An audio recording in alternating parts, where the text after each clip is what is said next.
افلا يتدبرون القرآن ام على قلوب اقفالها، تو کیا یہ لوگ قرآن میں غور نہیں کرتے یا دلوں پر قفل لگ رہے ہیں؟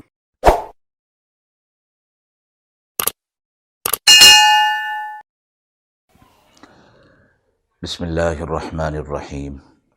السلام علیکم ورحمۃ اللہ۔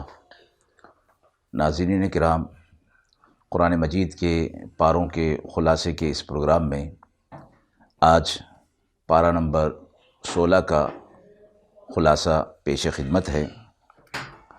سورہ کہف جو کہ پارہ نمبر 15 سے شروع ہوئی تھی، اس پارہ میں بھی جاری ہے۔ اس کے بعد سورہ مریم اور سورہ طٰہٰ ہیں جو کہ اسی پارے میں مکمل ہو رہی ہیں۔ اس پارے میں کل 17 رکوع ہیں۔ حضرت موسیٰ علیہ السلام اور حضرت خضر علیہ السلام کا واقعہ جو 15ویں پارے کے آخر سے شروع ہوا تھا، اس پارے میں کی ابتدا میں وہ جاری ہے۔ حضرت خضر علیہ السلام سے متعلق اکثر علماء کا یہ اتفاقی طور پر یہ فیصلہ ہے کہ وہ نبی نہیں۔ قرآن مجید میں ذکر کیے ہوئے واقعات سے یہ ثابت ہے کہ ان کو بذریعہ وحی خاص احکامات دیے گئے تھے، یعنی خضر علیہ السلام کو تشریعی احکامات نہیں دیے گئے، شریعت کے احکامات نہیں، بلکہ ان کے ذمہ تکوینی احکامات ہیں۔ اس لیے اللہ رب العزت نے حضرت موسیٰ علیہ السلام کو تعلیم اور تربیت اور سیکھنے کے لیے حضرت خضر علیہ السلام کے پاس بھیجا تھا۔ پھر واقعہ تو تفصیلی ہے، اس میں 3 چیزیں ہوئی تھیں کہ خضر علیہ السلام نے کشتی کو توڑ دیا تھا اور ایک نابالغ بچے کو قتل کر دیا تھا، اور اسی طرح ایک بستی میں جب گئے کہ بستی والوں نے ان کا اکرام نہیں کیا، لیکن انہوں نے وہاں پر ایک گری ہوئی دیوار کی تعمیر کی۔ تو یہ 3 واقعات ہوئے جس پر خضر علیہ السلام نے حضرت موسیٰ علیہ السلام کو اس کی تعویل بھی بتائی کہ یہ کام میں نے کیوں کیے، اور اس سے پہلے یہ فرمایا وما فعلتہ عن امری، یہ کام میں نے اپنی مرضی سے نہیں بلکہ اللہ کے حکم سے ہی کیے ہیں۔ یعنی ان کے اندر تکوینی مصلحتیں تھیں جو کہ حضرت موسیٰ علیہ السلام کی سمجھ میں نہیں آ سکتی تھیں، کیونکہ ان کو یہ احکامات نہیں دیے گئے، انہیں تشریعی احکامات دیے گئے تھے۔ حضرت خضر علیہ السلام اس وقت زندہ ہیں یا نہیں، اس معاملے میں علماء کی آراء مختلف ہیں۔ مستدرک میں حضرت انس رضی اللہ تعالی عنہ سے نقل کیا گیا کہ جب رسول اللہ صلی اللہ علیہ وسلم نے اس دنیا سے پردہ فرمایا تو ایک شخص سیاہ سفید داڑھی والا وہاں مجمع میں داخل ہوا اور لوگوں کے مجمع کو چیرتے ہوئے آئے اور رونے لگے۔ پھر صحابہ کرام کی طرف متوجہ ہوئے اور یہ کلمات کہے، اللہ کی بارگاہ میں صبر ہے اور بدلہ ہے ہر فوت ہونے والی چیز کا، اور وہی قائم مقام ہے ہر ہلاک ہونے والے کا۔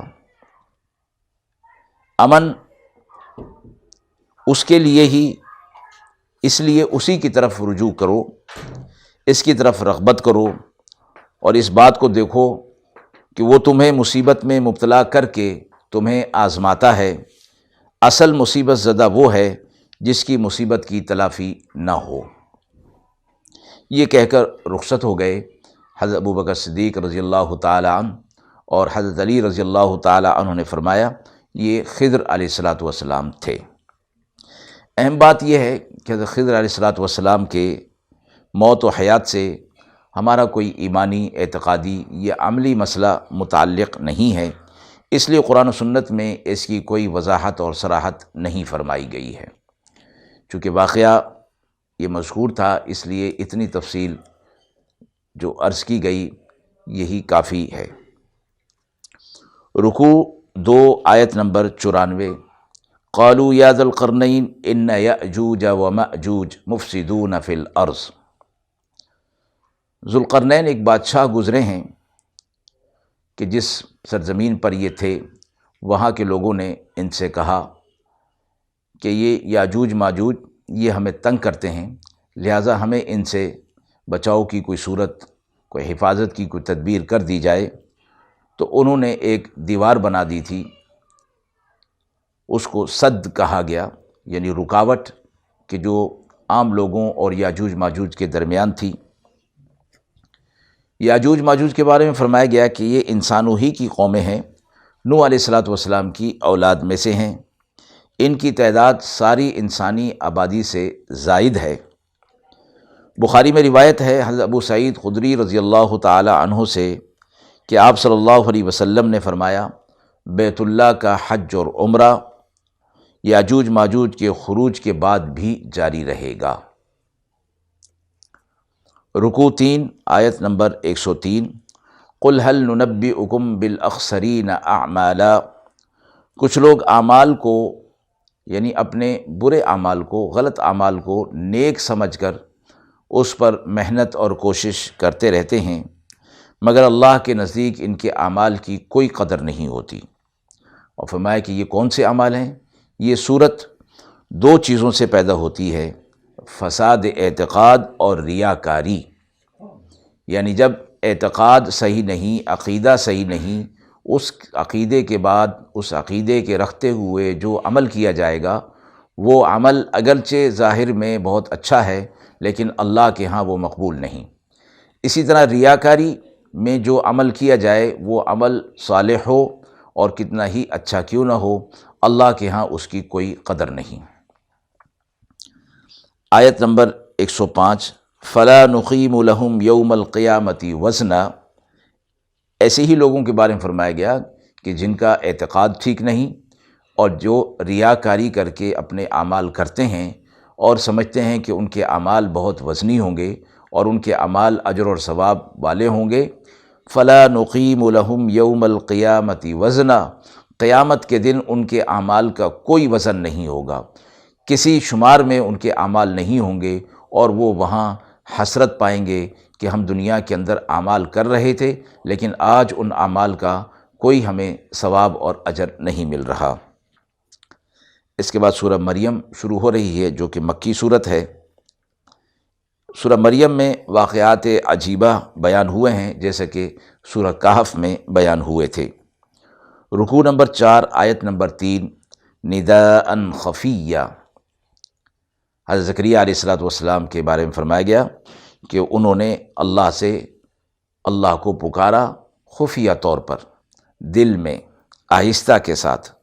یہاں سے دعا کا آہستہ ہونا اور خفیہ کرنا افضل فرمایا گیا ہے۔ آپ صلی اللہ علیہ وسلم نے فرمایا بہترین ذکر خفی ہے، یعنی جو ہلکی آواز میں کیا جائے، اور بہترین رزق وہ ہے جو کافی ہو جائے، ضرورت سے نہ گھٹے نہ ضرورت سے بڑھے، اس رزق کو بہترین رزق فرمایا گیا۔ آیت نمبر 4، انی وہن العظم منی۔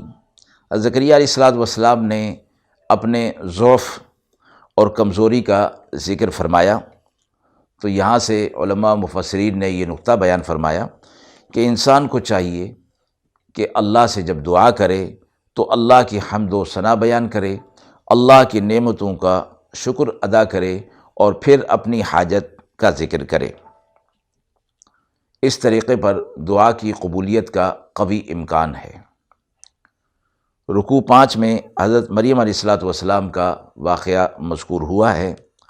رکوع 6 میں حضرت ابراہیم علیہ السلام اور ان کے والد کا مکالمہ مذکور ہے۔ رکوع 7 آیت نمبر 54 میں انہ کان صادق الوعد، اسماعیل علیہ السلام کے بارے میں فرمایا گیا کہ وہ سچے تھے اور اپنے وعدے کو پورا کرنے والے تھے۔ آیت کے اس حصے سے وعدے کی اہمیت واضح ہو رہی ہے، اور فرمایا کہ بلا عذر شرعی اپنا وعدہ پورا نہ کرنا گناہ ہے، اور قیامت کے دن ان وعدوں کے بارے میں پوچھ ہوگی۔ وَأَوْفُوا بِالْعَهْدِ إِنَّ الْعَهْدَ كَانَ مَسْئُولًا۔ اپنے عہدوں کو، معاہدوں کو پورا کرو، قیامت کے دن اس کے بارے میں تم سے پوچھ ہوگی۔ آیت 55، وَكَانَ يَأْمُرُ أَهْلَهُ بِالصَّلَاةِ وَالزَّكَاةِ۔ اور وہ اپنے اہل کو حکم کرتے تھے نماز کا اور زکوٰۃ کا۔ فرمایا گیا کہ مصلح اصلاح کرنے والا، تعلیم و تربیت کرنے والے کا فرض ہے کہ اصلاح کا کام، تربیت کا کام پہلے اپنے اہل و عیال سے شروع کرے، پہلے اصلاح اپنے گھر سے شروع کرے۔ قرآن مجید میں فرمایا گیا قوا انفسکم و اہلیکم نارا، اپنے آپ کو اور اپنے اہل و عیال کو آگ سے بچاؤ، یعنی ان کی اصلاح کا کام اپنے اہل سے شروع کرو۔ وانذر عشیرتک الاقربین، آپ صلی اللہ علیہ وسلم سے فرمایا گیا کہ آپ اپنے اقرباء کو، جو قریبی ہیں آپ کے، ان کو اللہ کے عذاب سے ڈرائیے۔ آیت نمبر 58، اذا تتلی علیہم آیات الرحمن، تلاوت قرآن مجید کے موقع پر کسی عذاب کا یا کسی ایسی بات کا آ جانا جو دل پر اثر کرے، اور اس کے بعد آپ دیدہ ہو جانا، آنکھوں میں آنسو آ جانا، پانی آ جانا، یہ سنت ابراہیمی ہے، سنت انبیاء علیہ الصلوۃ والسلام بھی ہے۔ اور فرمایا کہ یہ غیر اختیاری ہے، اور آیت عذاب پر رک کر اللہ سے پناہ مانگنی چاہیے، اللہ کی پناہ میں آنا چاہیے، اور اسی طرح آیت بشارت پر اللہ کا شکر ادا کرنا چاہیے۔ نماز میں فرمایا گیا کہ اگر تلاوت کے دوران کوئی ایسی صورت، کوئی ایسی آیت پڑھی گئی جس میں اللہ کے عذابات کا ذکر ہے، آخرت کا ذکر ہے، اور انسان اس کے پڑھنے پر دل پر رقت طاری ہو جائے اور اس میں آپ دیدہ ہو جائے اور اس میں رک جائے، وقفہ آ جائے، تو اس صورت میں سجدہ سہو لازم نہیں ہوتا، کیونکہ یہ امر غیر اختیاری ہے، لیکن اس پہ قابو پانے کی کوشش ہونی چاہیے۔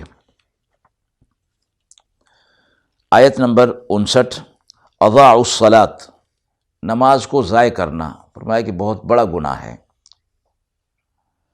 اور یہ منافقین کی نشانی میں فرمایا گیا ان المنافقین یخادعون اللہ واذا قاموا الی الصلاۃ قاموا کسالی، کہ جب وہ نماز کے لیے کھڑے ہوتے ہیں تو سستی کرتے ہیں، نماز پڑھنے میں بھی اور نماز کی ادائیگی میں بھی سستی کرتے ہیں۔ تو اضاعوا الصلاۃ، نماز کو ضائع کرنا گناہ ہے۔ واتبعوا الشہوات، اور شہوات کی اتباع کرنا، خواہشات کی پیروی کرنا، فرمایا ایسی لذتوں میں پڑ جانا کہ جو لذتیں انسان کو اللہ کے ذکر سے، اللہ کے یاد سے غافل کرتی ہیں، تو وہ وعید اس میں شامل ہے۔ آیت نمبر 62، وَلَهُمْ رِزْقُهُمْ فِيهَا بُكْرَةً وَعَشِيًّا، حضرت انس بن مالک رضی اللہ تعالی عنہ سے روایت ہے کہ انہوں نے یہ آیت تلاوت فرما کر یہ فرمایا کہ اس سے معلوم ہوتا ہے کہ مومنین کا کھانا دن میں 2 مرتبہ ہے، صبح اور شام۔ حکیم سعید مرحوم رحمۃ اللہ علیہ فرماتے تھے کہ انسان کے جسم کے لیے صبح کا کھانا اور شام کا کھانا کافی ہے، دوپہر کا کھانا اس کے جسم کی ضرورت نہیں ہے۔ رکوع نمبر 8، آیت نمبر 73، ای الفریقین خیر مقاما، دنیا کی چند روزہ نعمتیں، مال و دولت نہ اللہ کے نزدیک مقبول ہونے کی علامت ہیں، اور نہ ہی یہ چیزیں کسی کی ذاتی کمال کا نتیجہ ہوتی ہیں، بلکہ یہ سب اللہ کی طرف سے ہے، اللہ کا فضل جس پر ہو جائے۔ اور فرمایا کہ دنیا کے اندر مخلوق ہونے کے اعتبار سے تو غیر مسلم بھی اللہ کے پیدا کیے ہوئے ہیں، اور اللہ نے ایک حکمت اور مشیت کے تحت اگر دنیا میں ان کو کچھ دے دیا ہے تو اس پر اہل ایمان کو فرمایا گیا کہ یہ اللہ کے ہاں ان کے مقبول ہونے کی دلیل نہیں، اور اگر تمہیں کچھ نہیں دیا گیا تو اللہ کے ہاں تمہارے غیر مقبول ہونے کی بھی یہ دلیل نہیں ہے۔ رکوع 9، آیت نمبر 96، سَيَجْعَلُ لَهُمُ الرَّحْمَنُ وُدًّا، ایمان اور عمل صالح والوں کی دوستی اور محبت اللہ کی طرف سے ہوتی ہے۔ جو شخص ایمان اور عمل صالح پر اپنی زندگی کو گزارتا ہے، اللہ تعالیٰ ان کی محبت اور لوگوں کے دلوں میں پیدا فرما دیتے ہیں، یہاں تک کہ ان کی محبت جانوروں اور پرندوں میں بھی پیدا ہو جاتی ہے، اور پھر ایسے لوگوں کے لیے یہ جانور، پرندے، یہاں تک کہ سمندر کی مچھلیاں بھی ان کے لیے دعا کرتی ہیں۔ سورۃ طٰہٰ، جو کہ مکی صورت ہے، حضرت ابو ہریرہ رضی اللہ تعالی عنہ سے روایت ہے کہ آپ صلی اللہ علیہ وسلم نے فرمایا، حق تعالی نے آسمان اور زمین پیدا کرنے سے 2000 سال پہلے سورہ طٰہٰ اور سورہ یاسین پڑھی تھی، یعنی فرشتوں کو سنائی تھی۔ فرشتوں نے سن کر کہا، خوش نصیب اور مبارک ہیں وہ لوگ، وہ امت جس پر یہ صورتیں نازل کی جائیں گی، مبارک ہیں وہ سینے جو اسے اپنے اندر محفوظ رکھیں گے، مبارک ہیں وہ زبانیں جو اسے تلاوت کریں گی، جو اسے پڑھیں گی۔ تو اس صورت کے بڑے فضائل ہیں، اور اس صورت کی ابتدائی آیات تھیں جو حضرت عمر رضی اللہ تعالی عنہ نے سن لیں اور اس کے بعد وہ ایمان لے آئے۔ رکوع 10 آیت نمبر 12، انی انا ربک فاخلع نعلیک۔ موسیٰ علیہ السلام کو اللہ رب العزت نے کوہ طور پر بلایا، اور وہاں اللہ رب العزت موسیٰ علیہ السلام سے براہ راست ہم کلام ہوئے، شرف کلامی موسیٰ علیہ السلام کو ملا۔ وہاں اللہ رب العزت نے فرمایا کہ میں آپ کا رب ہوں۔ حضرت موسیٰ علیہ السلام نے بھی اللہ تعالیٰ سے کلام بلا واسطہ یہاں کیا۔ اس کے بعد اللہ نے فرمایا، فاخلع نعلیک، آپ اپنا جوتا اتار دیجئے۔ مقام ادب ہے یہ، اور ادب کا تقاضا ہے، اس لیے بھی کہ آپ کے قدم اس مبارک وادی کی مٹی کو لگ کر برکات حاصل کر لیں، اور خشوع اور خضوع آپ کے اندر پیدا ہو جائے۔ اس مقام پر ادب جب کیا جائے گا اور ادب کے تقاضے کو پورا کیا جائے گا تو برکات حاصل ہوں گی، اس لیے اللہ رب العزت نے جوتے کو اتارنے کا حکم دیا۔ آیت نمبر 13، فاستمع لما یوحیٰ، آپ اس کو سنیے جو آپ پر بذریعہ وحی نازل کیا جا رہا ہے۔ یعنی قرآن سننے کے آداب بھی کہ انسان اپنی تمام فضول باتوں اور فضول حرکات کو چھوڑ دے تلاوت قرآن کے وقت، اور خوب دل کے کانوں کے ساتھ متوجہ ہو جائے اور خاموش رہے اور توجہ کے ساتھ سنے۔ قرآن مجید کی ایک آیت میں فرمایا گیا، فَإِذَا قَرَأْتَ الْقُرْآنَ وَإِذَا قُرِئَ الْقُرْآنُ فَاسْتَمِعُوا لَهُ وَأَنصِتُوا لَعَلَّكُمْ تُرْحَمُونَ۔ جب قرآن کی تلاوت ہو تو اس کو سنو غور کے ساتھ اور خاموش رہو تاکہ تم پر رحم کیا جائے۔ تو اپنا سارا دھیان اس تلاوت قرآن کی طرف لگا دے۔ اس ادب کی وجہ سے اللہ رب العزت اسے قرآن کے سمجھنے کی توفیق عطا فرما دیں گے، کیونکہ ادب ہی سے علم حاصل ہوتا ہے، اور ادب بڑی چیز ہے۔ فرمایا جس کو یہ حاصل ہو جائے اس کو بہت بڑی چیز حاصل ہو گئی۔ رکوع نمبر 11 آیت نمبر 25 تا 32، حضرت موسیٰ علیہ السلام کی دعاؤں کا ذکر ہے۔ موسیٰ علیہ السلام کو منصب نبوت و رسالت پر فائز کیا گیا۔ موسیٰ علیہ السلام سمجھتے تھے کہ یہ منصب ذمہ داری کا منصب ہے، اور اللہ کی مدد ہی سے میں یہ ذمہ داریاں پوری کر سکتا ہوں، اس لیے مصائب کی برداشت کا حوصلہ بھی اللہ ہی کی طرف سے ہوگا۔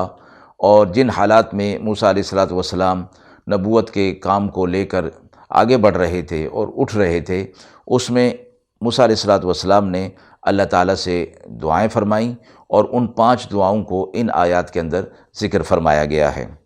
سب سے پہلی دعا، اشرح لی صدری، میرا سینہ کھول دیجئے، یعنی میرے سینے میں وہ وسعت عطا فرما دیجئے اور وہ تحمل عطا فرما دیجئے کہ علوم نبوت میں حاصل کر سکوں اور میرا سینہ اس کا متحمل ہو جائے۔ نمبر 2، ویسر لی امری، کسی مشکل کام کا آسان ہونا ظاہری تدبیر پر موقوف نہیں، بلکہ یہ اللہ کی طرف سے ہے کہ اللہ جب اسے آسان کرنا چاہے تو وہ آسان ہو جائے گا، چاہے اس کی آسانی کی ظاہری تدبیر موجود نہ ہو، ظاہری اسباب موجود نہ بھی ہوں۔ نمبر 3، وَاحْلُلْ عُقْدَةً مِّن لِّسَانِي يَفْقَهُوا قَوْلِي، میری زبان کو کھول دیجئے تاکہ لوگ میری بات سمجھ سکیں۔ بچپن میں موسیٰ علیہ السلام کے ساتھ ایک واقعہ پیش آیا جس کی وجہ سے موسیٰ علیہ الصلوۃ والسلام کی زبان میں لکنت پیدا ہو گئی تھی۔ تو اس لکنت کی دوری کے لیے موسیٰ علیہ الصلوۃ والسلام نے یہ دعا فرمائی کہ وَاحْلُلْ عُقْدَةً مِّن لِّسَانِی، میری زبان میں جو ایک گرہ ہے یا رکاوٹ ہے، لکنت ہے، اس کو آپ کھول دیجئے، یفقہوا قولی، تاکہ لوگ میری بات کو آسانی کے ساتھ سمجھ لیں۔ دعا نمبر 4، وَاجْعَل لِّی وَزِیرًا مِّنْ أَہْلِی، میرے خاندان میں سے میرے لیے ایک معاون وزیر بنا دیجئے جو نبوت کے کاموں میں میرا معاون ہو، میری مدد کرے۔ یعنی اس دعا میں اپنے لیے ایک نائب کی فرمائش موسیٰ علیہ الصلوۃ والسلام نے کی، دعا کی کہ مجھے ایک نائب چاہیے۔ دعا نمبر 5، وَأَشْرِكْهُ فِي أَمْرِي، اور اسے میرے کام کے اندر شریک کر دیجئے، اور اسے سے مراد ہارون علیہ الصلوۃ والسلام ہیں جو موسیٰ علیہ الصلوۃ والسلام کے چھوٹے بھائی تھے، کہ انہیں میرے کار رسالت میں شریک فرما دیجئے۔ اور ایک اور مقام پر یہ فرمایا کہ وَاحْلُلْ عُقْدَةً مِّن لِّسَانِی کے حوالے سے کہ زبان میں لکنت تھی، تو موسیٰ علیہ الصلوۃ والسلام نے ہارون علیہ الصلوۃ والسلام کے بارے میں فرمایا هُوَ أَفْصَحُ مِنِّی لِسَانًا، وہ مجھ سے زیادہ فصیح ہیں اور فصاحت میں مجھ سے بڑھے ہوئے ہیں، بات چیت میں مجھ سے بڑھے ہوئے ہیں، اس لیے آپ ان کو کار رسالت میں میرا معاون فرما دیجئے۔ آیت نمبر 36، قَالَ قَدْ أُوتِیتَ سُؤْلَکَ یا موسیٰ، اللہ رب العزت نے موسیٰ علیہ الصلوۃ والسلام کو پکارا کہ آپ کی مانگی ہوئی دعائیں اور آپ نے جو جو کچھ مانگا وہ سب آپ کو عطا کر دیا گیا۔ یہ قرآن مجید کی نظیر میں، اسلوب میں یہ پہلا موقع ہے اور آخری موقع ہے کہ کسی کی دعا پر کسی کو نبی بنایا گیا۔ علماء فرماتے ہیں کہ اللہ کی مشیت میں تو تھی یہ بات، لیکن موسیٰ علیہ الصلوۃ والسلام کے علم میں نہیں تھی۔ انہوں نے اللہ تبارک و تعالی سے دعا کی کہ ہارون علیہ الصلوۃ والسلام کو بھی نبوت و رسالت کے کام میں میرے ساتھ معاون کر دیا جائے۔ اب وہ معاون ہی نہیں رہے بلکہ وہ خود بھی نبی اور رسول بنا دیے گئے۔ رکوع نمبر 12، آیت نمبر 55، منہا خلقناکم وفیہا نعیدکم ومنہا نخرجکم تارۃ اخری، مشہور دعا ہے کہ جب قبر پر مٹی ڈالی جاتی ہے تو 3 چلو ڈالے جاتے ہیں، 3 مٹھی مٹی ڈالی جاتی ہے، اور تینوں کے ساتھ یہ پڑھا جاتا ہے۔ پہلی میں منہا خلقناکم، دوسری میں وفیہا نعیدکم، اور تیسرے میں ومنہا نخرجکم تارۃ اخری، یعنی ہم نے تمہیں اس مٹی سے پیدا کیا، اسی مٹی میں ہم نے تمہیں لوٹا دیا، اور قیامت کے دن اسی مٹی سے ہم تمہیں دوبارہ اٹھائیں گے۔ فرمایا گیا کہ ہر انسان کے خمیر میں نطفہ کے ساتھ اس جگہ کی مٹی بھی شامل ہوتی ہے جہاں وہ دفن ہوگا۔ اللہ کے حکم سے یہ ایک تکوینی اور حکمت اس کے اندر رکھی گئی ہے۔ رکوع نمبر 13 میں حضرت موسیٰ علیہ الصلوۃ والسلام کا فرعون کے پاس جانا اور یہ پورا واقعہ، جادوگروں کے ساتھ مقابلہ، یہ سارا واقعہ اس رکوع میں ذکر فرمایا گیا ہے۔ رکوع نمبر 14، آیت نمبر 100، من اعرض عنہ فإنہ یحمل یوم القیامۃ وزرا، جو قرآن سے اعراض کرے گا قیامت کے دن اس پر گناہوں کا بوجھ لدا ہوا ہوگا۔ اور اس اعراض کی مختلف صورتیں ہیں، ایک تو تلاوت نہ کرنا یا احکامات کو سچ اور حق نہ سمجھنا، تیسری صورت احکامات کو حق اور سچ سمجھنا لیکن اس پر عمل نہ کرنا۔ یہ مختلف صورتیں ہیں قرآن سے اعراض کی۔ رکوع نمبر 15، آیت نمبر 114، وَلَا تَعْجَلْ بِالْقُرْآنِ، قرآن کے پڑھنے میں جلدی نہ کیجیے۔ یہ آپ صلی اللہ علیہ وسلم سے یہاں بھی اور سورہ قیامہ پارہ نمبر 29 میں بھی فرمایا گیا، لا تحرک بہ لسانک لتعجل بہ، کہ وحی اور قرآن کا جو حصہ آپ کے پاس آتا ہے اس کو آپ پڑھنے میں، دہرانے میں جلدی نہ کیجیے، عجلت نہ کیجیے۔ آپ صلی اللہ علیہ وسلم جبریل علیہ الصلوۃ والسلام کے آنے کے بعد، وحی لانے کے بعد اس کو جلدی زبان پر پڑھا کرتے تھے تاکہ وہ الفاظ اور وہ وحی زبان پر جاری ہو جائے اور جبریل علیہ الصلوۃ والسلام کے جانے کے بعد وہ مجھ سے بھول نہ جائے۔ اللہ رب العزت نے اس آیت میں اور سورہ قیامہ کی آیت میں یہ فرمایا کہ آپ جلدی نہ کیجیے بلکہ ورتل القرآن ترتیلا، قرآن کو ٹھہر ٹھہر کر اور اچھے انداز میں مخارج کے ساتھ اس کو پڑھا جائے۔ رہی یہ بات کہ آپ کی زبان مبارک پر یہ جاری ہو جائے، آپ کے دل مبارک میں یہ چیز آ جائے، فرمائے یہ ہمارا کام ہے۔ ان علینا جمعہ وقرآنہ فاذا قرأناہ فاتبع قرآنہ ثم ان علینا بیانہ۔ اس کو آپ کی زبان مبارک سے جاری کرا دینا اور اس کو آپ کے دل کے اندر جما دینا، یہ ہمارا کام ہے۔ ولا تعجل بالقرآن، عجلت نہ کی جائے۔ وقل رب زدنی علما، اے میرے رب میرا علم بڑھا دیجیے۔ ہمیں علم کی زیادتی کی دعا آپ صلی اللہ علیہ وسلم کو بھی سکھائی گئی اور اہل ایمان کو بھی فرمایا گیا کہ وہ علم جس کے حصول کا وہ فرض کیا گیا ہے کہ طلب العلم فریضۃ علی کل مسلم و مسلمہ، کہ ہر مسلمان مرد اور عورت پر علم کا طلب کرنا فرض ہے۔ اور قرآن مجید کی پہلی وحی اقرأ بسم ربک الذی خلق، علم کی اہمیت پر اس بات کی دلیل ہے کہ اللہ کے ہاں علم کی بڑی اہمیت ہے۔ آپ صلی اللہ علیہ وسلم کو اولین اور آخرین کا علم عطا فرمایا گیا، لیکن اس کے باوجود فرمایا کہ آپ اللہ سے دعا کیجئے رب زدنی علما، اے میرے رب میرے علم میں اضافہ فرما دیجئے۔ اس میں قرآن کا یاد رکھنا اور اسے سمجھنے کی توفیق اور اسے دوسروں تک پہنچانا، یہ سب اس دعا کے اندر شامل ہے۔ رکوع نمبر 16 آیت نمبر 115، لغزش آدم کے حوالے سے فرمایا گیا کہ آدم علیہ السلام بھول گئے تھے، فنسیہ ولم نجد لہ عزما، وہ بھول گئے تھے۔ چونکہ بھول اور نسیان غیر اختیاری امر ہے، اس لیے اسے اللہ رب العزت نے گناہ میں شمار نہیں فرمایا۔ اور اسی طرح اللہ نے فرمایا کہ ولم نجد لہ عزما، ہم نے حضرت آدم علیہ السلام کے دل میں گناہ اور نافرمانی کا عزم نہیں پایا۔ اللہ جو دلوں کے حال جاننے والے ہیں، حضرت آدم علیہ السلام کے دل میں اللہ کی نافرمانی کا ارادہ نہیں تھا، لیکن ظاہری صورت اس کی یہ ہو گئی۔ اس پر تنبیہ کے حوالے سے فرمایا فَتَلَقَّى آدَمُ مِن رَبِّهِ كَلِمَاتٍ فَتَابَ عَلَيْهِ، اللہ نے انہیں چند کلمات سکھا دیے جس سے اللہ نے ان کی توبہ کو قبول فرمایا، اور وہ چند کلمات سورہ اعراف میں مذکور ہیں، ربنا ظلمنا انفسنا وَإِن لَّمْ تَغْفِرْ لَنَا وَتَرْحَمْنَا لَنَكُونَنَّ مِنَ الْخَاسِرِينَ۔ رکوع نمبر 17 آیت نمبر 132، وَأْمُرْ أَهْلَكَ بِالصَّلَاةِ، اپنے اہل و عیال اور متعلقین کو نماز کی تاکید کا، نماز کی پابندی کا حکم دیجیے۔ اور نماز کی پابندی کی حکمت بھی اس کے اندر بیان فرمائی گئی کہ اس نماز کی پابندی نہیں ہوتی، دنیا کے کام کاج کے اندر لوگ پڑ جاتے ہیں اور اپنے رزق روزی کے پیچھے لگ جاتے ہیں، تو فرمایا گیا لا نسألک رزقا، ہم آپ سے رزق کا سوال نہیں کرتے۔